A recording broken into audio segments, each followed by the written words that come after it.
Aujourd'hui, une émission spéciale pour wrapper up mon Summerween. Saw Kill Girl, qui s'est classifié comme de l'horreur, mais je sais pas si j'ai passé un côté, mais je le qualifierais pas du tout comme de l'horreur. Je comprends pourquoi. Il y a des filles qui disparaissent comme un monstre, donc je comprends pourquoi ça faisait pas peur du tout. C'est classifié comme de l'horreur. Survivor Song de Paul Tremblay. Semi-miss. C'est vraiment...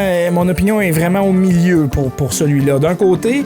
Le concept, je l'ai trouvé vraiment intéressant parce que c'est un twist sur une histoire de zombies infectés classique avec une variation du virus de la rage qui a muté. Comme c'est pas des morts qui reviennent à la vie. Donc c'est très très réaliste comme histoire au final, surtout quand on vient de sortir d'une pandémie qui est pas tout à fait finie, qui a été causée vraiment par un virus qui a muté. Comme on dit, c'est close to home. Le début était plus intéressant, j'ai envie de dire. Overall, c'était comme un peu... Par exemple, mon prochain, lui, par exemple, oulala, Through the Woods, c'est un graphic novel d'horreur. Je vais faire attention à ce que j'ouvre parce que il y a beaucoup de pages là-dedans que je peux pas vous les montrer sans faire fermer ma chaîne. Il y a des beaux dessins. C'est une compilation. Il y a 5 histoires plus une intro, une conclusion. La première histoire était unsettling et oulala, la dernière. À un moment, j'ai senti mon estomac descendre. Ça a fait comme deux fois dans la même histoire.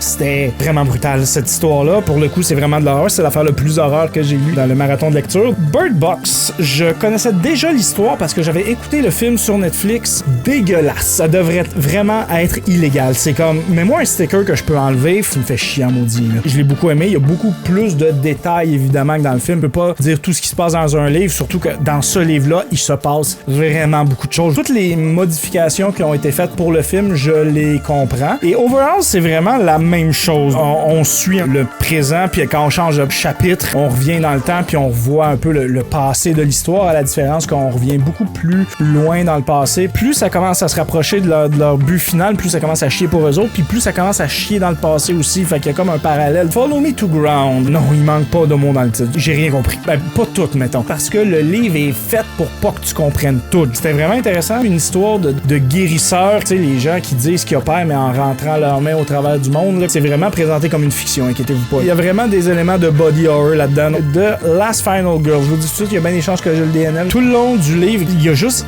des références de vieux films à toutes les deux phrases. En mode comme, hey, t'as compris la référence? T'as compris celle-là? T'as compris ça? Ah, va chier, c'est ça! Overall, j'ai bien aimé ma première expérience de Summerween. Je voudrais remercier Gabi d'avoir créé ce readathon-là. Donc, je vous remercie. On se dit à la prochaine fois pour un autre livre. Ciao!